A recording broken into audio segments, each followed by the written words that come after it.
LCDR here, and it's not often a three-person developed, massive-scale indie FPS title takes the gaming world by storm, but that's exactly what Battlebit Remastered has managed with its launch into early access just a few days ago. But let's cover the basics. Your eyes are no doubt informing you that there appears to be some graphical reductions compared to other notable FPS titles in this large combined arms battlefield.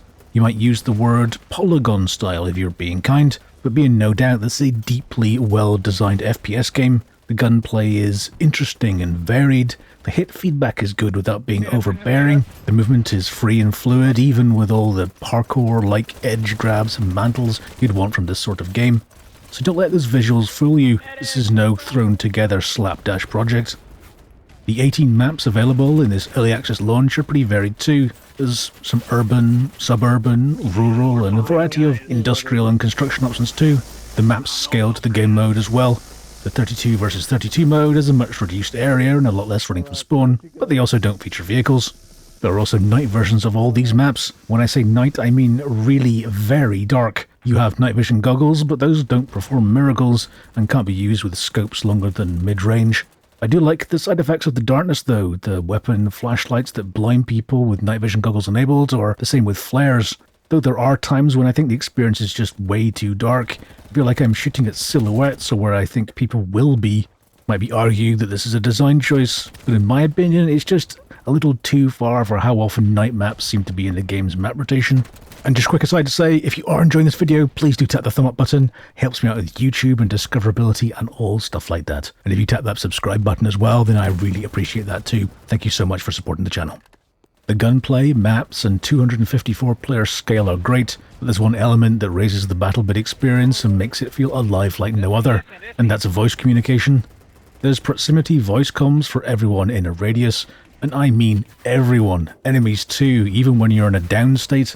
So there's friendlies cheering you on, wounded shouting for medics using all their acting talents to dramatic effect, people blasting 80s pop tunes, and so much more. Much like Squad, these moments during and even away from the action bring the game to life. These are some of the most memorable moments of playing. The jokes riding in the back of helicopters to Vietnam War era music, or enthused thanks from someone you dragged from danger and then revived. There's an obvious downside to this, and that's that it gives people the opportunity to use audio access for negativity, from harsh comments to the depressing predictability of certain gamer words. To the game's credit though, they seem to have a seemingly zero tolerance for bad behaviour. You are forced to agree to a code of conduct upon joining a server, and also during the gameplay you can see messages showing users banned for all different kinds of toxicity. Of course, audio voice comms are more difficult to police. In my experience, people using unacceptable language are the very small minority. When people do use those sorts of words, I'd like the community to become self-policing and letting people know that that's totally unacceptable. The player base itself can stop the place becoming a noxious environment. Light-handed banter for sure, but people need to know where that acceptable line is. Stop. Hammer time. The graphics are very obviously what they are. If you're not a fan of the blocky low poly style, then fair enough. What that does mean is great performance, and hopefully a lot less pressure on the designers and artists making the maps and weapon assets for the game. And indeed, those weapons are perhaps a fair bit more detailed than extremely rudimentary player models might lead you to imagine. There's a decent amount of real-world accuracy to the gun models and the animations for things like reloads. My primary criticism for the current visuals is how the extreme flat color choice can mean there are readability problems, particularly inside of buildings.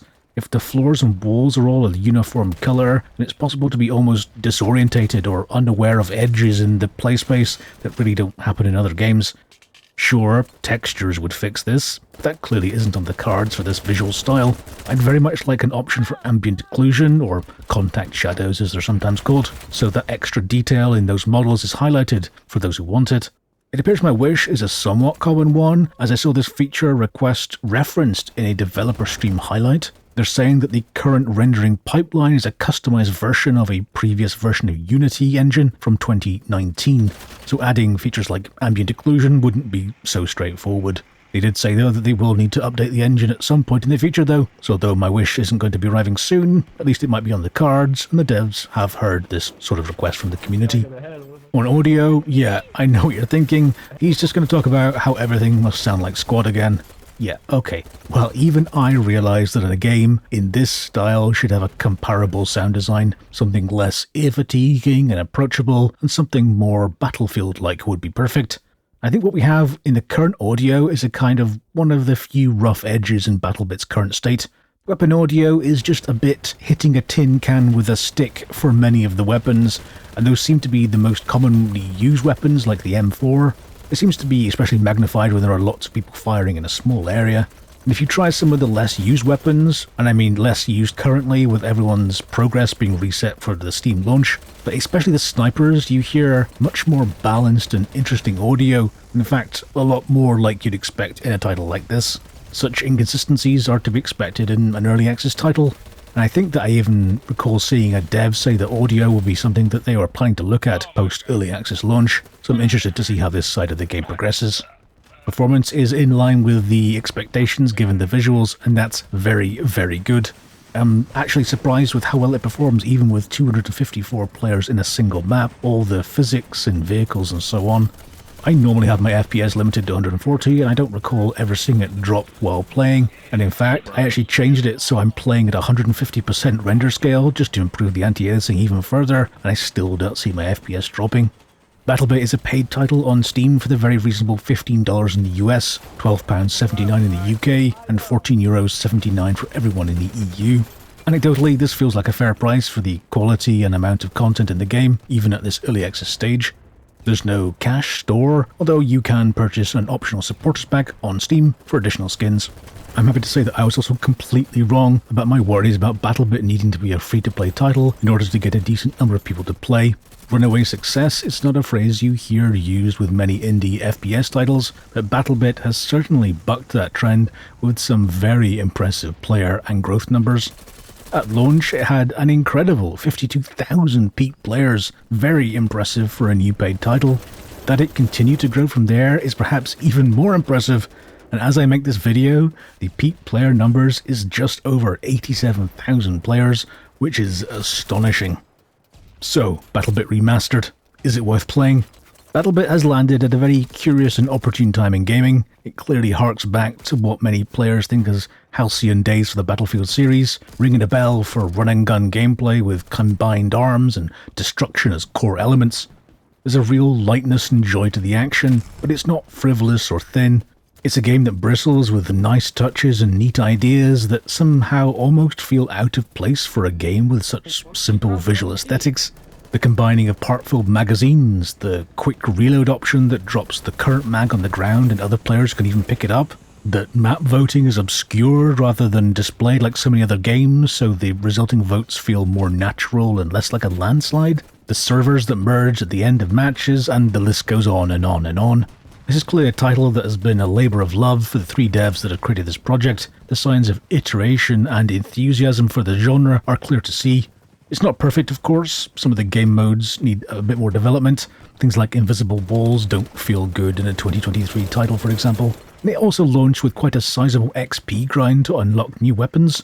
And although, to the devs' credit, they did half the XP required per level pretty soon after that. And with all that said, it really is the community that's elevating this game into a genuine gem. The choice of proximity voice comms and how the players are using it to roleplay rousing battle cries or pained over-the-top death sounds means that the game delivers entertainment and laughs by the ton. That we already have what feels like a fleshed-out game with 18 maps, multitude of weapons, numerous vehicles, and even a roadmap image of what they plan to do in the future. This all means that I have no problem in recommending that you pick up Battlebit Remastered.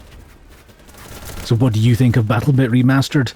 Is this the sort of game that you'd normally pick up, or are the graphics something that maybe you'd skip over? Are you someone who's maybe from PlanetSide 2 and thinking, and hey, the scale of that really rings a bell for me? Whatever your opinions, let me know your powerful thoughts by leaving a comment below right now.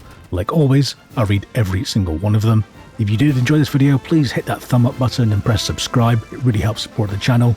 As always, thank you for your continued support, and thank you for watching this video. I'll see you next time. Take care.